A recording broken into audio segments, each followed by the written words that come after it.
네, 성도님들 인사드리겠습니다. 임마누엘. 네, 오늘부터 이렇게 또 각 가정에서 이렇게 예배를 드리게 되었습니다. 아, 성도님들도 이렇게 가정에서 예배 드리셨죠? 이렇게 지금 예배당에는 한 10분 정도의 성도님들 이렇게 와 계시는데요. 이렇게 함께 예배를 드렸습니다. 물론 이렇게 적은 숫자가 모여서 예배를 드리는 것도 우리의 마음을 주님께 쏟아 놓으면서 또 이렇게 감동도 되지만, 성도님들과 함께 얼굴 보면서 예배 드리고 또 교제하는 것이 벌써 또 그리워지는 것 같습니다. 속히 다시 또 얼굴 보면서 이렇게 교제할 수 있었으면 좋겠습니다. 아이고, 먼저 말씀 시작하기 전에 오늘 예배를 드리는 말씀 함께 좀 나눠 보면 좋을 것 같아서 이렇게 예배 드렸던 그 말씀 다시 한번 보겠습니다. 로마서 1장 8절입니다. 아이고. 로마서 1장 7절이네요. 로마에서 하나님의 사랑하심을 받고 성도로 부르심을 받은 모든 자에게 되어 있습니다. 하나님의 사랑하심을 받고 성도로 부르심을 받은 모든 자. 말씀을 가만히 생각을 해보니까 이 말씀이 참 감동이 되더라고요. 우리는 전주에서 하나님의 사랑하심을 받고 성도로 부르심을 받았습니다. 누군가가 나를 좋아해 준다는 것 참 좋은 일이죠. 그런데 이 세상에서 뭐 가장 부자도 나를 좋아해 주면 좋겠죠. 또 권력 있는 자가 나를 좋아해 주면 좋겠죠. 근데 나를 사랑해 주시는 그분, 나를 불러주신 그분, 누구십니까? 하나님이십니다. 천지 만물을 다 창조하시고 그 지탱하시고 주관하시는 그분께서 나를 이렇게 사랑해 주신다는 것, 얼마나 감사하고 또 기쁜 일인지 모르겠습니다. 네, 고린도전서 1장 또 보겠습니다.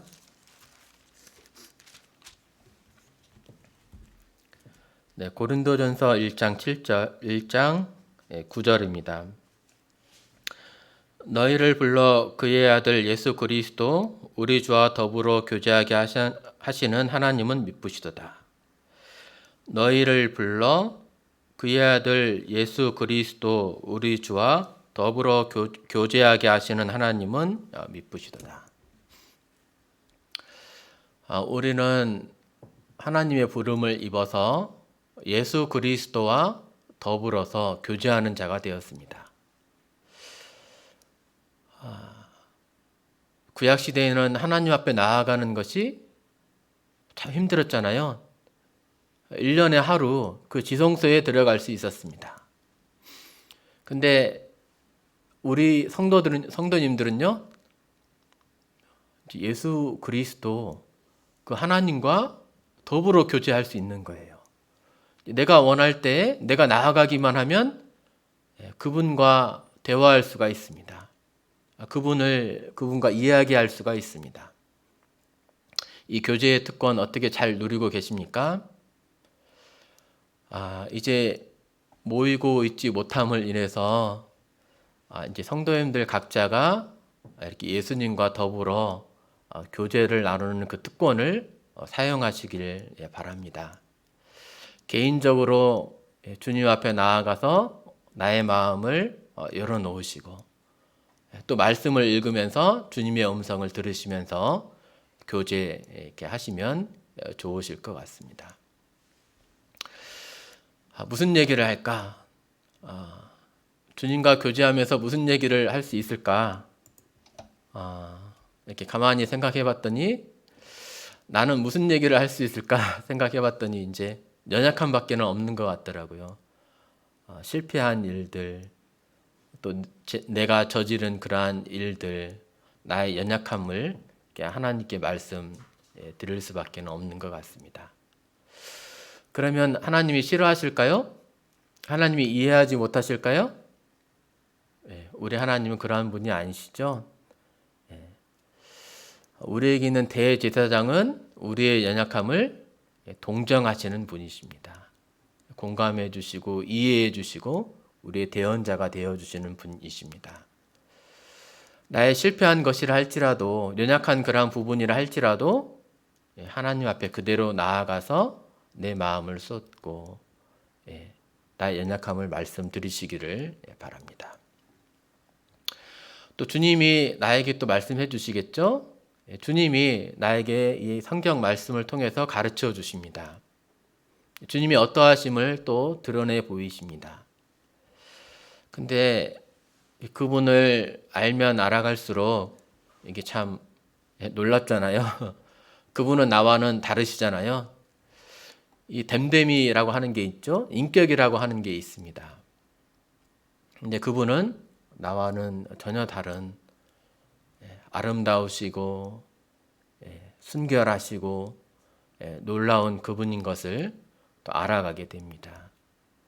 단순히 처음에는 나의 죄를 대속해 주신 그러한 분으로만, 구원자로만 이렇게 알았는데 이제 교제해 보게 되면서 그분의 어떠하신 면들을 이제 조금씩 알아가게 되면서 더욱 엎드려서 경배할 수밖에 없습니다. 처음에 남자가 여자를 만나서 송이자매를 만나서 이렇게 결혼할 때 어떻습니까? 단순히 그냥 이뻐서 이제 결혼을 하게 되죠. 근데 서로 살아가면서 그 사람이 어떠한 모습을 점점 이렇게 알아가잖아요. 그러면서 사랑이 더욱 더 깊어져 가잖아요. 그러면서 더 이 사람이 더 좋아지잖아요. 경험을 통해서 더 알아가는데 우리 주님도 그러한 것 같아요. 단순히 구원자로만 처음에는 알았는데 그분의 어떠하심을 교제를 통해서, 이 말씀을 통해서 점점 알아갑니다. 그분은 참 놀라우신 그러한 분이십니다. 그분은 참 사랑이시고 또 인대의 하나님이시고 또 죽으시기까지 충성하신 분이시고 정말 따뜻하신, 부드러우신, 온유하신 그러한 분이십니다. 그분의 성품 하나하나를 생각을 해볼 때에 나와는 정말 다르고 정말 진정한 죄는 하나도 없으신 하나님이시구나 라는 것을 알게 되고 그분을 또 배우면서 따를 수밖에 없고 또 경배드릴 수밖에 없는 것 같습니다. 이처럼 이 교제할 수 있는 이러한 특권들 성도님들 이렇게 개인적으로 또 성도님들과 함께 교제하시면서 우리 주님을 함께 교제하고 배우는 그런 시간 되셨으면 좋겠습니다. 네, 오늘 말씀 주제는 다섯 제자를 만난 예수님입니다. 이제 나무향기에서 지금 요한복음을 쓰라고 이렇게 큐티를 이렇게 받았는데요. 요한복음을 이렇게 공부를 좀 하고 있습니다. 그래서 시간이 되는 대로, 기회가 되는 대로 이 요한복음을 이렇게 나누어 볼까 합니다. 오늘 본문 말씀은 요한복음 1장 35절에서 51절입니다. 이 다섯 제자가 예수님을 만나는 그런 모습, 이 장면이 나오는데 이 장면들을 통해서 예수님의 마음을 좀 살펴볼 수 있고 영혼들을 향한 그런 마음을 살펴볼 수 있고 또 그분의 신성을 또 볼 수가 있습니다. 요한복음 1장 35절부터 51절까지 봉독해 보도록 하겠습니다. 제가 한 절, 성도님들의 한 절 이렇게 교독하도록 하겠습니다. 35절입니다. 또 이튿날 요한이 자기 제자 중 두 사람과 함께 섰다가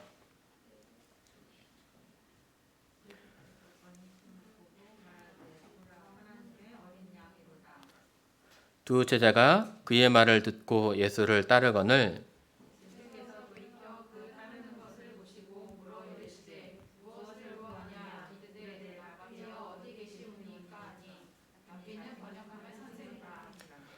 예수께서 이르시되 와서 보라.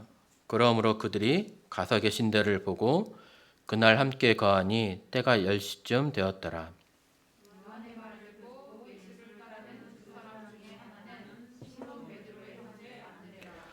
그가 먼저 자기의 형제 시몬을 찾아 말하되 우리가 메시아를 만났다 하고, 메시아는 번역하면 그리스도라.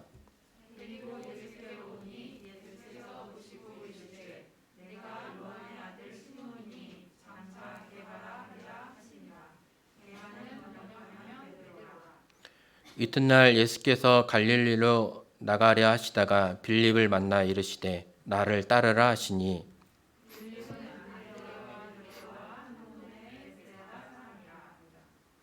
빌립이 나다나엘을 찾아 이르되 모세가 율법에 기록하였고 여러 선지자가 기록한 그 일을 우리가 만났으니 요셉의 아들 나사렛 예수니라.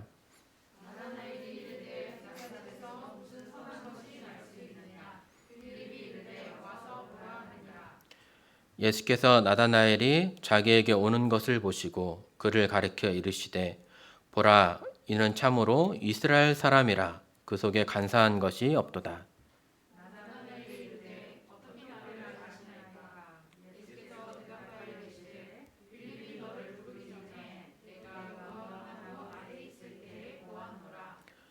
나다나엘이 대답하되 랍비여, 당신은 하나님의 아들이시요 당신은 이스라엘의 임금이로소이다.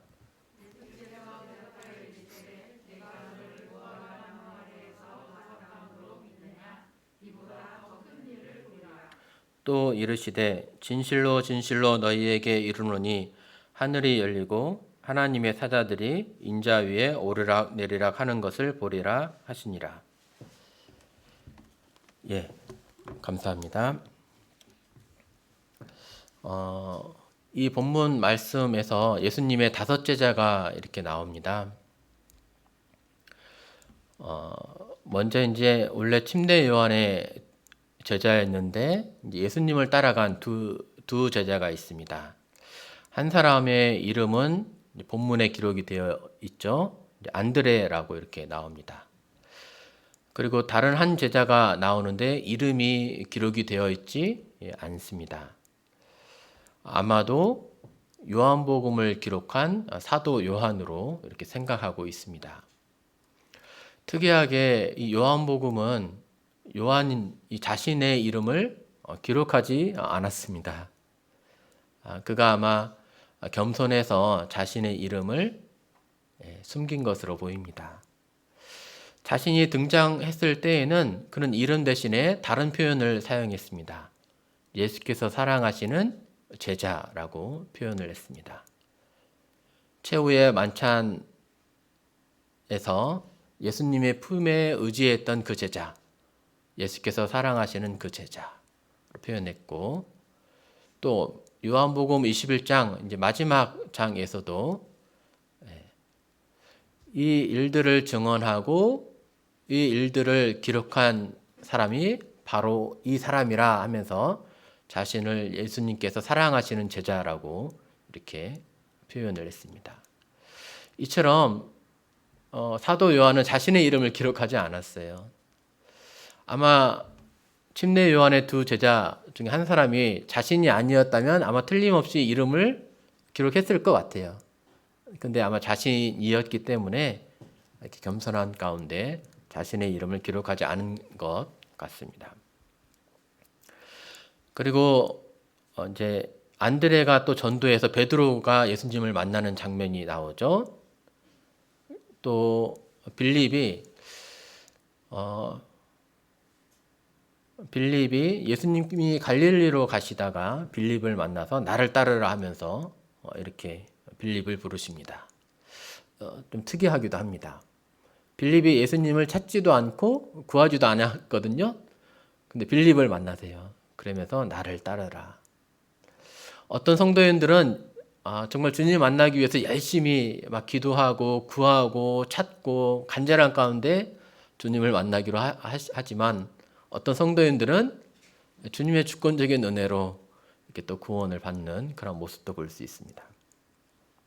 그리고 빌립의 전도로 나다나엘이 이렇게 나옵니다. 이 나다나엘은 아마 바돌로메와 동일 인물인 것으로 이렇게 보여집니다. 그래서 이 본문에서는 예수님이 처음에 제자 삼으셨던 그 5명을 이렇게 만날 수가 있습니다. 안드레, 요한, 베드로, 빌립, 나다나엘, 바돌로메입니다. 예수님의 12제자들 혹시 기억하십니까? 네, 베드로, 안드레, 야고보, 요한, 빌립, 바돌로메, 도마와 세리마테, 알페오의 아들 야고보와 다데오, 또 가나안인 시몬, 또 가룟 유다, 이렇게 12사람입니다. 네, 본문 말씀 이렇게 읽어보겠습니다. 35절. 또 이튿날 요한이 자기 제자 중 2사람과 함께 섰다가 되어 있습니다. 또 이튿날이 나오네요. 그러면 이전에 이튿날이 있었다는 거겠죠? 이튿날이 있었으면 그 전날도 있었겠네요. 또 이튿날이라고 하면은 3일째 되는 날이죠. 근데 또 보니까 재밌는 것은 43절에도 이튿날이 또 나와요. 그러면 요한복음에서 1장에서 나오는 날은 총 4일이 될 것입니다. 첫째 날에는 보니까 요한복음이 침례 요한이 대제사장들과 레위인들과 대화하는 장면이 나와요. 예루살렘에서 유대인들이 침례 요한이 누군가 하고 대제사장들과 레위인을 보냅니다. 그래서 그들이 침례 요한에게 묻기를 네가 누구냐? 그리스도냐? 아니라. 그러면 엘리야냐? 아니라. 그러면 그 제자냐? 아니라.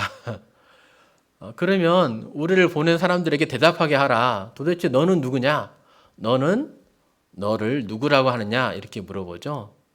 그래서 침례 요한이 나는 광야에서 외치는 자의 소리로라 라고 이렇게 말을 합니다. 자신을 드러내지 않으면서 이제 주님을 이제 드러냅니다. 둘째 날에는 이제 요한이 예수님에 대해서 증언합니다. 침례 요한이 자기에게 나아오시는 그 예수님을 보고 보라 세상 죄를 지고 가는 하나님의 어린 양이로다 라고 이렇게 말을 하면서 예수님에 대해서 이렇게 증언하죠. 셋째 날이죠. 35절 그 셋째 날에는 또 이제 이 셋째 날이 이렇게 되어서 두 제자가 예수님을 이제 따라가고 베드로가 예수님을 만나는 장면이 나오고 넷째 날에는 이 빌립과 나다나엘이 구원받는 그런 장면이 이렇게 나옵니다.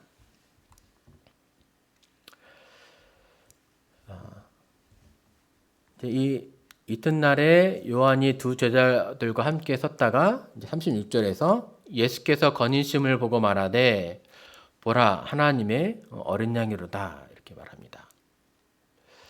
이제 어제도 이제 보사 세상 죄를 지고 가는 하나님의 어린 양이로다 이렇게 말을 했어요.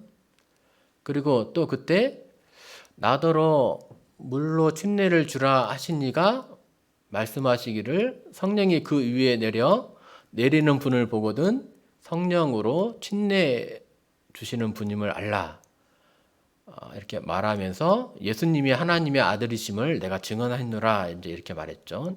근데 그 이튿날인 이 오늘도 예수님의 건이심을 보는 거예요. 그래서 그 예수님을 보고 보라 하나님의 양이로다 이렇게 말을 합니다.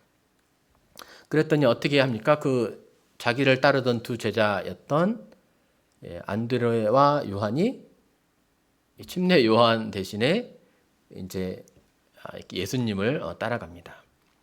하나님의 어린 양이로다 이렇게 말을 하니까 예수님을 이제 따라가는 거죠. 하나님의 어린 양이로다라고 하는 그 말의 의미가 무엇이었길래 그들은 예수님을 이렇게 따라가게 되었을까요? 아마도 메시아를 일컫는 상징적인 말로 이렇게 그들이 이해했음이 분명한 것 같습니다. 첫 번째로는 침례 요한이 직접적으로 이렇게 예수님을 가리켜서 하나님의 아들이다라고 이렇게 내가 하나님 그를 보고 하나님의 아들임을 증언하노라라고 이렇게 말하고 있습니다. 또 두 번째로는 유대인들에게 있어서 그 양은 좀 친숙하죠. 구약에서 양은 죄의 형벌을 피하기 위한 대속제물로 이렇게 사용이 되어졌습니다. 그러면서 인간을 구원하기 위해 희생당하는 이 메시아의 모습을 상징적으로 보여준 동물이 바로 이 양인 것입니다. 출애굽기 12장에 이제 죽음의 사자를 피하기 위해서 문인방과 좌우 설주에 어린 양의 피를 이렇게 발랐고, 또 아브라함이 이삭을 번제로 드릴 때에 이삭 대신 번제로 드린 것이 이 양이었고, 또 아담의 부끄러움을 가리기 위해서 하나님께서 입혀주신 것이 이 가죽옷. 이때에도 동물이 희생이 되어진 거죠. 또 사람이 범죄함으로 속건제나 속죄제 이런 번제를 드릴 때에도 양을 가지고 제사장으로 가서 안수한 이후에 또 이렇게 목을 따고 각을 떠서 제사를 드리는 그런 모습을 통해서 인간을 구원하기 위해 희생당하는 메시아를 상징적으로 보여준 것이 이 양이었음을 알 수 있습니다. 또 이사야에서는 이 메시아를 직접 양으로 이렇게 표현한 그 구절을 볼 수 있어요. 이사야서 53장에 이제 53장에서 이제 고난당하는 종의 모습의 메시아를 이렇게 묘사하고 있는데, 그 중에 한 구절이 도수장으로 끌려가는 어린 양과 같이 잠잠했다. 털 깎는 자 앞에 잠잠한 양처럼 아무 말씀도 안 하셨다. 이렇게 하면서 예수님을 직접 어린 양으로 표현을 했습니다. 그래서 침례 요한이 예수님을 가리켜 하나님의 어린 양이로다라고 이렇게 말을 했을 때 이분이 메시아구나 라고 하는 것을 두 제자는 알아들었을 것이고, 그래서 그 두 제자는 침례 요한 대신에 예수님을 따라가게 됩니다. 37절입니다.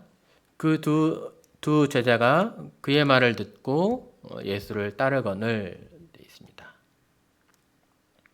예수님을 이제 따라갑니다. 이때 따르다라는 그러한 의미는 작심하고 이제 모든 것을 다 내려놓고 예수님을 이렇게 따랐다는 그러한 의미가 아니라 정말 말씀하신 그분이 맞는지 이렇게 확인해 보기 위해서 이제 예수님과 이제 접촉했다, 그렇게 이제 받아들이는 것이 좋을 것 같습니다. 물론 그 이후에 예수님을 만나고 교제하고 배우게 되면서 모든 것을 버려두고 예수님을 이제 따르게 되죠. 하지만 그 이전에 이렇게 이제 처음으로 이제 예수님을 만난 것입니다. 나중에 이제 이렇게 물고기 잡고 있을 때 이제 예수님이 부르시는 그 장면을 볼 수 있죠. 그물 깃고 있었을 때 깊은 데로 가서 그물을 던져라. 베드로가 선생님이 저희가 밤이 맞도록 수고하였을 때 얻은 것이 없습니다. 그렇지만 주님 말씀하시니 우리 말씀에 순종해서 그물을 내리겠습니다 하고 깊은 데로 갑니다.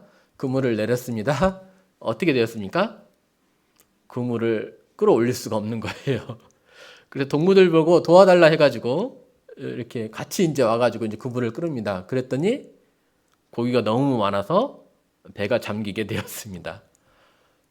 놀라운, 한 마리도 잡을 수 없었는데 이 놀라운 기적을 경험하고 베드로가 주님 앞에 엎드리죠. 주님, 나를 떠나소서, 나는 죄인입니다. 처음부터 주님을 이것이 이제 처음 주님을 만난 것이 아니고 이제 이때부터 이제 요한복음에 나오는 것부터 해서 주님을 알아가면서 그렇게 이제 그렇게 주님 앞에 이제 엎드리게 된 것이죠. 그래서 나를 따라오라 하면서 이제부터는 네가 사람을 낚는 어부가 되리라 이렇게 말씀하십니다. 그러니까 그때부터 이제 베드로는 모든 것을 버려두고 예수님을 따르게 되죠. 네, 다시 또 네, 37절로 가겠습니다. 두 제자가 그의 말을 듣고 예수님을 따라갑니다. 이렇게 해서 이제 예수님을 따라가고요. 침례 요한은 이제 말씀에서 이제 나오는 거의 별로 이제 나오지 않습니다. 이제 말씀이 이제 침례 요한의 사역에 대해서 이렇게 다루다가 이제 침례 요한은 이제 사라집니다. 그리고 예수님에게 초점이 맞춰집니다. 우리는 늘 주인공이 되고 싶죠. 다른 사람들보다 내가 좀 이렇게 TV에 자주 나오고 이렇게 많이 나에 대해서 이렇게 성경 말씀 같은 경우 기록되었으면 좋겠고 막 그런 마음이 있잖아요. 근데 침례 요한은 자신이 따르던 그 두 제자들도 나를 버리고 예수님을 따라가는 거예요. 이제는 말씀에서도 나에 대한 그런 부분이 더 안 나오고 이제 예수님에게 이렇게 초점이 맞춰져는 거예요. 마음이 어땠을까요? 우리의 생각은 별로 마음이 안 좋았을 것 같아요. 근데 침례 요한은 그러했던 것 같지 않나요? 오히려 더 기뻐했던 것 같습니다. 그는 자신의 본분을 알았어요. 자신이 왜 이 땅에 태어나게 되었는지, 나에게 맡겨진 그 하나님의 임무를 알았어요. 나는 광야에서 외치는 자의 소리로라. 그가 오실 길을 나는 준비하는 자다. 이렇게 했습니다. 침례 요한도 이제 침례를 베풀고 또 예수님도 제자들과 함께 침례를 베풉니다. 사람들이 누구에게로 갑니까? 침례 요한조차도 예수님을 향해서 하나님의 아들이시다라고 말하니까 제자들도 막 그쪽으로 가는 판이잖아요. 사람들이 누구에게로 갑니까? 다 예수님께로 갑니다. 침례 요한의 제자들이 침례 요한에게 묻습니다. 선생님, 사람들이 다 선생님 대신에 예수님께로 갑니다. 이렇게 말합니다. 침례 요한이 뭐라고 했을까요? 슬퍼했을까요? 야, 길 막어. 빨리 상품 준비해. 뭐 좀 사람들을 좀 뭐 좀 줘가지고 좀 데리고 와봐. 막 이렇게 했을까요? 아니에요. 그는 다른 기쁨으로 충만했다고 말하고 있습니다. 결혼식 때에 신부를 취하는 자는 신랑이나 신랑의 음성을 듣는 그 친구가 크게 기뻐하나니 나는 이러한 기쁨으로 충만했다.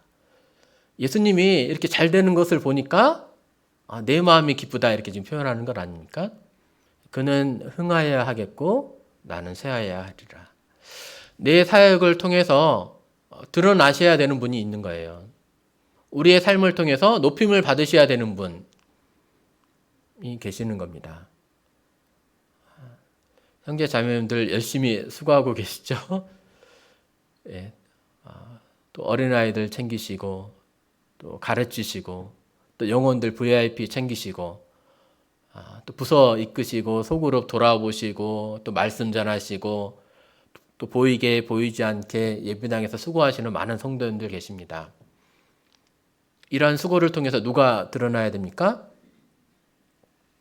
내 자신이 드러나야 됩니까? 내 자신이 별로 인정을 못 받아요. 그러면 막 마음에 막 슬퍼하고 막 그러는 것이 합당합니까? 아니요. 우리는 처음부터 내 자신을 위해서 그렇게 수고한 것이 아니었습니다.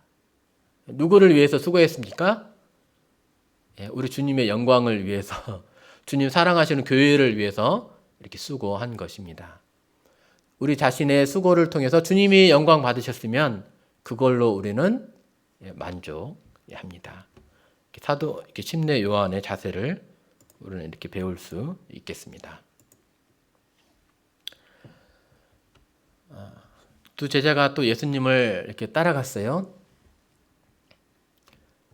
따르는 이유가 있었겠죠. 이것도 중요한 것 같아요. 예수님을 왜 따라갔을까? 왜 예수님을 따르는가? 이 주제도 우리에게 중요한 문제인 것 같습니다. 예수님은 전지전능하시니까 무엇이든지 다 할 수 있으니까 내 마음에 원하는 것을 들어주실 수 있는 분이시고, 또 그분께 가면 영혼의 평안도 물질도 건강을 얻을 수 있으니까 이것을 얻기 위해서 따라갈 수도 물론 있습니다. 근데 이런 것을 위해 예수님을 따라간다는 거라면 뭔가 예수님을 잘못 알고 있는 거예요. 사실 이러한 것들은 세상 사람들로부터도 좀 얻을 수 있어요. 돈을 많이 벌기 위해서라면 이렇게 주식 잘하시는 분에게 또 큰 사장님을 좀 잘 사귀어 놓으면 돼요. 그분 밑에 있으면 돈은 재물을 좀 얻을 수 있어요. 또 영혼의 평안을 얻으려면 산속으로 들어가서 이렇게 여러 가지 일들로 막 고민하고 걱정하고 그러한 일을 벗어나서 산속에 들어가서 명상하면 요가를 배우시면 또 얻을 수도 있어요. 또 건강을 얻으려면 좋은 의사 선생님을 만나가지고 그분을 사귀면 돼요. 그러면 도움을 얻을 수 있어요. 근데 왜 예수님을 왜 따라갑니까? 이거보다도 더 유익한 것, 더 큰 것, 예수님만이 주실 수 있는 것들이 있는 거예요. 그게 무엇입니까? 영생입니다. 우리의 영원한 생명입니다. 또요? 그것만 있습니까? 또 그분이 진리이시죠. 변하지 않는 또 내 삶을 가장 올바른 길로 인도해 주시는 그 말씀, 그 진리이십니다. 길이요 진리요 생명이시기에 우리는 예수님을 따라갑니다. 또 그분이 너무나도 좋은 분이시기에 우리는 그분을 따라갑니다. 성도님들 예수님을 경험해 보시니까 어떻습니까? 너무 좋으신 분이십니까? 아멘이 안 나오시는 너무 좋으신 분이시잖아요. 나를 이렇게까지 사랑해 주시는 그러한 분, 정말로 죄가 하나도 없으신 그분, 거룩하신 그분, 사랑이신 그분이 또 나를 그렇게 알아봐 주시고 사랑해 주셔서 난 너무 좋잖아요, 그분이. 그래서 우리는 그분을 따라갑니다. 오병이어 기적을 일으킨 다음에 많은 사람들이 예수님을 따랐습니다. 그랬습니까? 왜 따랐죠? 떡을 주니까, 먹고 사는 문제 해결해 주니까 많은 사람이 따랐습니다. 그 많은 사람이 계속해서 예수님을 따랐나요? 가만히 보니까 예수님이 그 이후에 별로 이제 떡 더 안 주셔요. 근데 예수님은 더 소중한 것을 주시기를 원했죠. 영생을 주시길 원했어요. 너희가 인자의 살과 피를 먹지 아니하면 살 수 없느니라라고 하시면서요. 그랬더니 어떻게 됩니까? 이제 떡 안 주시네, 빵을 안 주시네 하면서 다 떠나갑니다. 혹시 이제 예수님을 왜 따르는가? 어떤 이제 물질적인 그런 풍요를 위해서 따라간다면 그건 예수님을 잘못 믿는 것이 되겠죠. 오히려 더 좋은 것을 주십니다. 37절에 이렇게 두 제자가 그렇게 예수님을 따라갑니다. 38절 예수께서 돌이켜 그 따르는 것을 보시고 물어 이르시되 무엇을 구하느냐? 이르되 랍비여 어디 계십니까? 예수님께서 그 두 제자를 보셨습니다. 그 이후의 말씀이 좀 중요한 것 같아요. 나는 이제 예수님을 향해서 이렇게 나아갔는데, 그분을 뭔가 좀 배워보려고 나아갔는데 예수님이 나를 혹시 거절하면 어떡하지? 야, 그만 됐어. 너희 일 봐라. 가라. 막 가셨으면 예수님이 이렇게 말씀하셨으면 어떻게 됩니까? 가라 말씀하셨으면 어떻게 되는 거예요? 구원받을 그 길이 끝난 거예요. 구원의 방법이 없어요. 근데 예수님께 나오는 그러한 자들을 예수님이 어떻게 여기시는지 볼 수 있어요. 친절하게 무엇을 구하느냐라고 이렇게 물어보십니다. 예수님은 참 온유하신 그러한 분이세요. 나아오는 자들을 결코 이렇게 내어 쫓지 않으시는 그러한 분이십니다. 그리고 관심 있게 그들이 물어보시는 거죠. 왜 쫓아오느냐? 무엇을 원하느냐? 이렇게 물어보십니다. 비슷한 장면이 생각나죠? 솔로몬이 일천번제를 드렸습니다. 그래서 꿈에 하나님이 나타나십니다. 원하는 것이 무엇이냐? 내가 너에게 무엇을 줄고? 이렇게 하나님이 물어보십니다. 그때 솔로몬이 무엇을 구합니까? 어떤 건강을 구하는 것도 아니고 원수 갚는 것을 구하는 것도 아니고 또 재물을 구하는 것도 아니고 주님께서 나에게 맡겨주신 이 백성들을 잘 돌아볼 수 있도록 듣는 마음을 지혜를 주십시오라고 이렇게 말했습니다. 그러니까 그 대답에 하나님의 마음이 기쁘셨던 것 같아요. 그러면서 솔로몬이 원하지도 않았던 그 부귀를 또 영화를 이렇게 함께 주시는 것 같습니다. 무엇을 구하느냐라고 물었을 때 랍비요 어디 계십니까? 이렇게 대답합니다. 어디 계시오니까 이 말이 좀 어려운데 어디 계십니까? 이란 뜻입니다. 어디에서 묵고 계십니까? 이 말의 의미가 무엇입니까? 우리가 당신이 거하신 데를 가서 당신의 말씀을 듣고 싶습니다. 당신과 대화하고 싶습니다. 당신께로부터 배우고 싶습니다. 라고 하는 그런 의미이겠죠? 예수님의 마음이 어떠셨을까요? 기뻐하셨으리라 이렇게 생각이 듭니다. 예수님은 자기에게 나오는 분들을 싫어하실까요? 좋아하실까요? 좋아하십니다. 하나님은 인간을 왜 만드셨습니까? 사랑의 대상으로, 교제의 대상으로 만드셨습니다. 맞습니까? 예수님께서 12제자들을 왜 부르셨습니까? 전도도 하기도 하고 사역을 하기도 하지만 함께 있으시기 위해서 그러셨습니다. 하나님을 멀리 떠나간 그런 인간들, 하나님을 원수 삼으면서 멀리 떠나간 인간들을 하나님이 내어버려 두셨습니까? 아니요. 그들을 찾고 찾으신 거예요. 돌아오기를 기다리시는 거예요. 그 탕자 이야기처럼 언제 돌아오나 이렇게 늘 지켜보시는 거예요. 잃은 양 99마리를, 양 한 마리, 잃어버린 양 한 마리를 찾을 때까지 찾아다 주시는 그런 분이세요. 두 영혼이 주님께 나옵니다. 예수님이 기뻐하셨을까요? 예, 기뻐하십니다. 자기에게 나오는 그러한 영혼들을 예수님은 기뻐하십니다. 우리가 하나님을 찾고 구하는 것을 하나님이 기뻐하십니까? 예, 기뻐하십니다. 반대로 찾지도 않고 구하지도 않고 다른 이들에게 가요.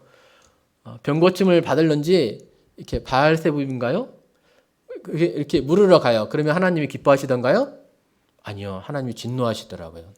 하나님을 구하지도 않고 찾지도 않으면 오히려 하나님이 질투하시면서 진노하시고 하나님께 나아오시는 것을 기뻐하시는 것을 볼 수 있습니다.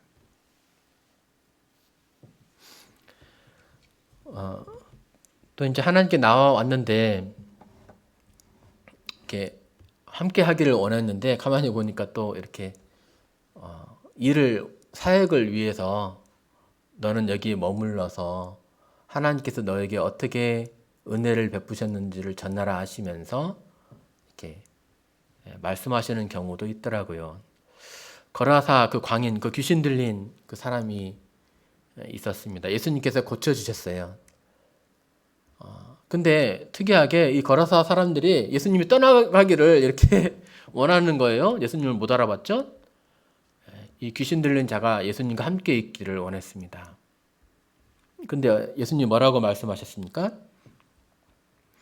집으로 돌아가 하나님이 내게 어떻게 큰 일을 행하셨는지를 말하라. 네. 물론 하나님 예수님의 마음은 같이 이렇게 교제하시는 것을 원하시기도 하지만 근데 더 우선한 것이 있더라고요. 뭐예요? 잃어버린 영혼들을 또 찾기를 원하시는 거예요. 우리에게 있어서 구원받은 우리에게 있어서 어떤 교제보다도 더 우선한 것이 뭐예요? 사역인 거예요. 주님께서 우리에게 맡겨주신 그런 사역, 이게 더 중요한 것들도 볼 수도 있습니다. 39절 예수께서 이르시되 와서 보라. 그러므로 그들이 가서 계신 데를 보고 그날 함께 거하니 때가 10시쯤 되었더라. 와서 보라 이렇게 말씀을 하셨습니다. 그러면서 가서 예수님 거하신 곳에 가서 참 위대한 초청이죠. 창조주가 지내시는 그 집에 가서 창조주를 대면하면서 창조주의 음성을 들으면서 배웁니다. 아, 이분이 바로 하나님께서 보내신 메시아구나 하는 것을 직접 듣게 되는 영광을 누립니다. 유대인으로서 처음 이렇게 구원받는 이 두 사람이 이제 이렇게 되는 건 아닙니까? 요한의 말을 듣고 예수를 따르는 두 사람 중에 하나는 시몬 베드로의 형제 안드레라. 그가 먼저 자기의 형제 시몬을 찾아 말하되 우리가 메시아를 만났다 하고, 메시아는 번역하면 그리스도라. 안드레가 이제 예수님을 만난 다음에 바로 가서 전도합니다. 베드로를 만나서 전도합니다. 만난 지 몇 시간이 되었을까요? 지금 예수님을 만난 그 당일이거든요. 이제 몇절 후에 가야 이튿날이 나와요. 예수님을 만난 그 당일에 전도합니다. 예수님을 뭐 얼마나 알았겠습니까? 내가 메시아를 만났다 이 말 뿐인 거예요. 사실 그가 아는 것이 이게 전부였던 거예요. 어떤 장황한 그러한 설명을 한 것이 아니었습니다. 내가 만난 그분을 내가 만났다라고 얘기한 것입니다. 내가 구원을 받았다. 너도 구원을 받아야 된다. 이렇게 말하는 것입니다. 장황한 설명이 아니어도 좋습니다. 근데 이러한 전도조차도 하나님은 사용하시는 거죠. 별거 아닌 그러한 말조차도 하나님이 사용하셔서 영혼을 구원케 하십니다. 이러한 말을 사용해서 베드로를 또 구원하십니다.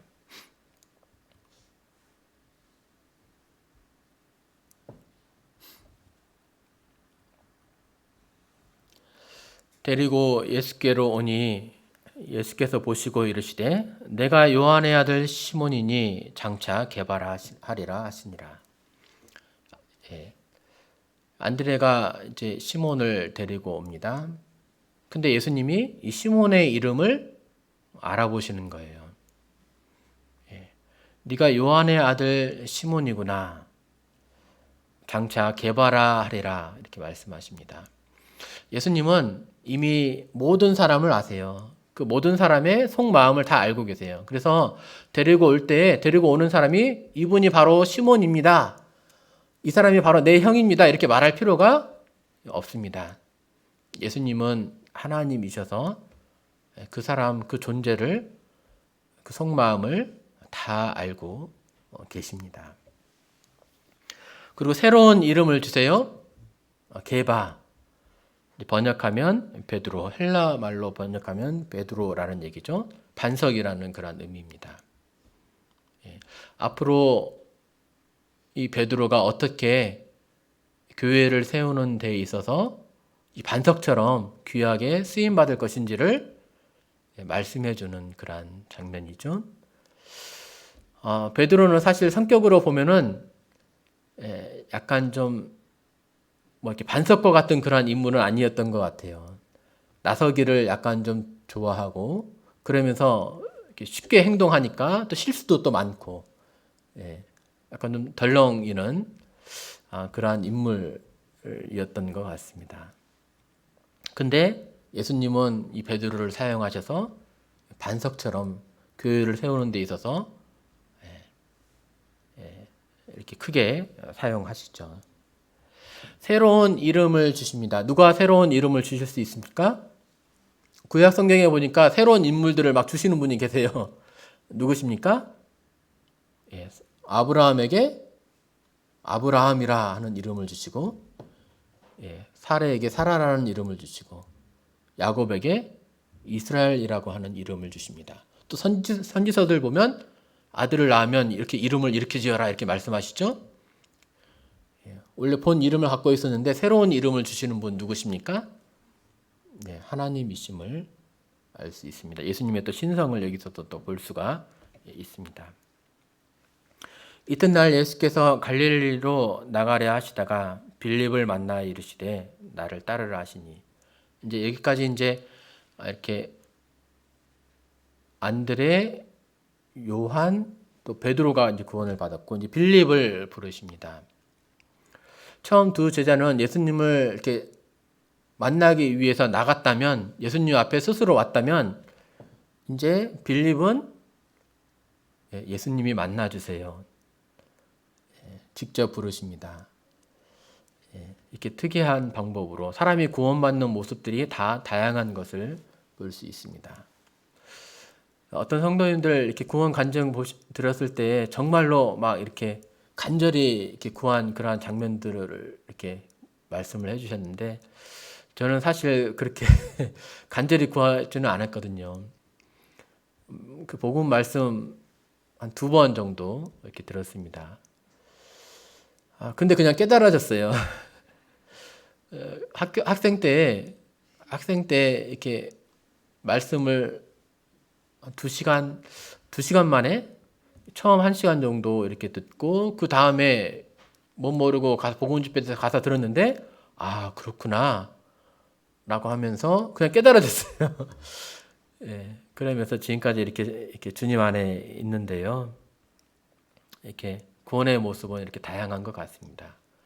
어찌하든 간에 나를 불러주신 그러한 주님, 나를 구원해 준 그 주님께 감사가 됩니다. 빌립은 안드레와 베드로와 한 동네 벳세다 사람이라 되어 있죠. 빌립이 나다나엘을 찾아 이르되 모세가 율법에 기록하였고 여러 선지자가 기록한 그 일을 우리가 만났으니 요셉의 아들 나사렛 예수니라. 또 빌립이 전도합니다. 나다나엘을 찾아가서 모세가 율법에 기록하였고 여러 선지자가 기록한 그 일을 우리가 만났다. 내가 메시아를 만났다 이렇게 증언합니다. 근데 요셉의 아들 나사렛 예수니라. 요셉의 아드님이셔. 이렇게 말하는데 가만히 생각해 보니까 요셉의 아들이라는 말을 하면 좋을까요? 안 좋을까요? 전도할 때. 사람이 아들이라는 거 아니에요? 지금. 사실 이 말 할 때는 전도하는데 별로 이렇게, 물론 육신적으로는 이 말이 맞죠. 근데 메시아임을, 또 구원의 주임을 증거를 해야 되잖아요. 근데 이 말을 하면은 전도에 도움이 되었을까요? 별로 제 생각에는 별로 도움이 될 것 같지는 않습니다. 근데 사실 빌립이 예수님을 이제 만나는데 뭐 얼마나 자세하게 복음을 알겠습니까? 근데 이렇게 구원받은 지 이제 몇 시간 안 되는 이 사람의 입술을 통해서도 하나님이 역사하시는 거예요. 우리의 연약함을 통해서도, 우리의 보잘것없는 것을 통해서도 하나님이 역사하시는 겁니다. 문제는 무엇입니까? 내가 전도를 하느냐 안 하느냐예요. 내가 입을 열지 않고 가만히 앉아만 있으면 구원의 역사가, 하나님의 역사를 경험할 수가 없습니다. 근데 말 못하는 그런 입이라도 와서 보라, 한번 와봐, 한번 들어봐 라고 이렇게 말을 했을 때에 주님이 역사하신다는 겁니다. 나다나엘이 묻습니다. 나사렛에서 무슨 선한 것이 날 수 있느냐? 빌립이 이르되 와서 보라 하니라. 나사렛을 약간 좀 무시합니다. 유대인들은 어디를 무시합니까? 갈릴리 사람들을 무시했어요. 예. 근데 나다나엘도 갈릴리 사람이었어요. 갈릴리 가나 사람이었습니다. 근데 가나보다는 좀 높았나 보죠.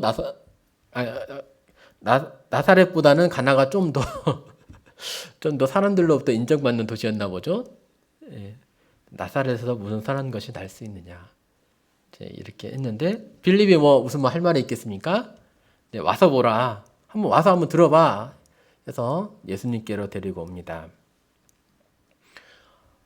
빌립이 나다나엘을 이렇게 예수님께로 데리고 오자 예수님이 자기에게 오는 것을 보시고 그를 가리켜 이르시되 이는 보라 이는 참으로 이스라엘 사람이라 그 속에 간사한 것이 없었도다. 그를 꿰뚫어 보시는 거예요. 그의 이름뿐만이 아니고 그가 어떠한 사람인지를 꿰뚫어 보는 거예요. 그리고 그가 오기 전에 무엇을 행했는지도 말씀하십니다. 나다나엘은 나 혼자 조용히 있었는데 아무도 보는 사람이 없었는데 어떻게 나를 아시지? 이렇게 생각을 했던 것 같습니다. 네가 무화과 나무 아래에 있을 때에 보았노라. 이 말은 비유적인 표현이라고 합니다. 랍비들이 주로 이러한 이 나무그늘에서 무화과 나무 아래에서 이렇게 토라를 공부하고 또 기도하고 했다고 합니다. 그래서 무화과 나무 아래에 있을 때에 보았노라. 무화과 나무 아래에 있다라고 하는 말은 토라를 연구하고 기도하는 그러한 비유적인 표현을 일컫습니다. 그렇다면 나다나엘이 토라, 이 하나님 말씀을 읽었겠죠? 기도했겠죠? 그 읽은 말씀이 무엇인지 예수님이 아셨을까요? 나다나엘이 혼자서 기도했을 때 그 기도의 내용을 예수님이 들으셨을까요? 네. 그러신 것 같습니다. 지금 가만히 보니까 갑자기 이 나다나엘이 갑자기 이 이후에 당신은 하나님의 아들이십니다. 이렇게 이제 예수님께 항복하게 되거든요. 예, 내가 무엇을 했는지, 내가 어떠한 기도를 했는지, 무슨 말씀을 읽었는지 예수님께서 이렇게 얘기해 주시니까 거기서 이제 이렇게 항복하게 되는 것 같아요. 좀 더 이렇게 맞는지 틀린지 잘 모르겠는데 좀 더 정황상 보니까 이게 나다나엘이 무슨 책을 읽었을까? 성경책 중에 어떠한 내용을 읽었을까? 보니까 아마 야곱에 대한 그러한 이야기를 읽었을 것 같아요. 참으로 이스라엘 사람이다. 그 속에 간사한 것이 없도다. 이렇게 말했거든요. 원래 야곱은 간사한 사람이었잖아요. 야곱에 대한 이야기를 지금 하고 있습니다.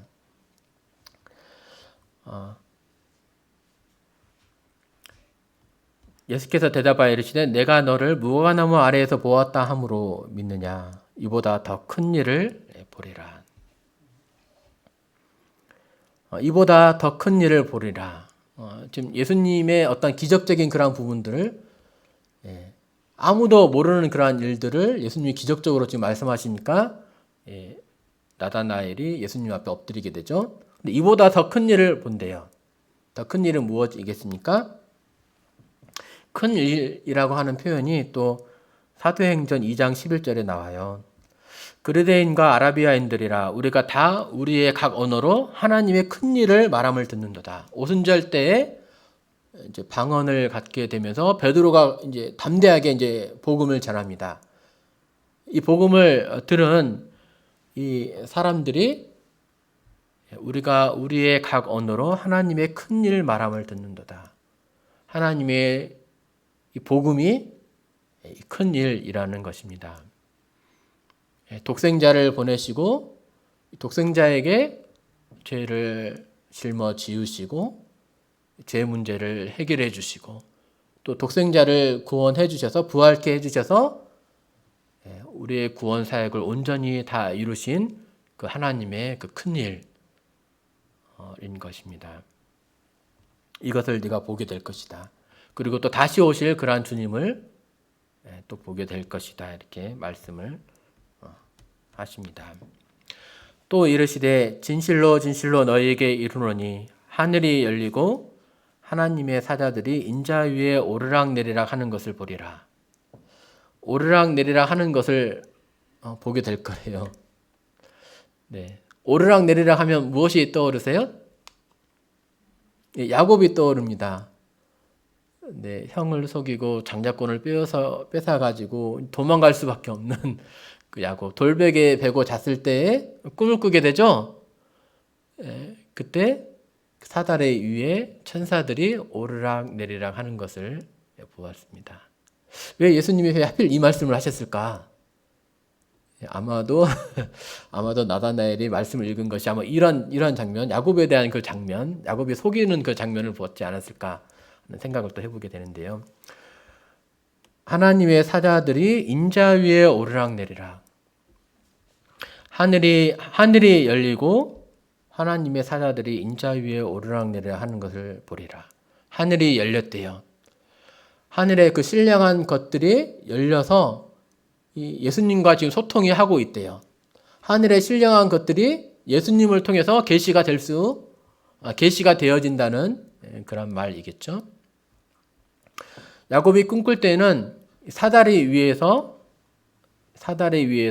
천사들이 오르락내리락 했습니다. 이제는 무엇 위에 사자들이 오르락내리락 합니까? 인자 위에. 사다리 대신에 인자 위에 오르락내리락 합니다. 하늘과 이 땅을 연결시켜 주시는 그 분. 누구이라는 것입니까? 예수님이라는 거죠. 우리의 중보자이신 그러한 분. 하나님과 우리 사이를 연결시켜 주시는 그 분. 바로 예수님임을 비유적으로 이렇게 보고 있습니다. 네, 이상으로 이제 이렇게 예수님께서 다섯 제자를 만나시면서 다섯 제자를 구원해 주시는 예수님의 모습을 통해서 예수님의 어떠하심을 살펴보는 그런 시간을 가졌습니다. 네, 이상 말씀을 경청해 주셔서 감사드립니다.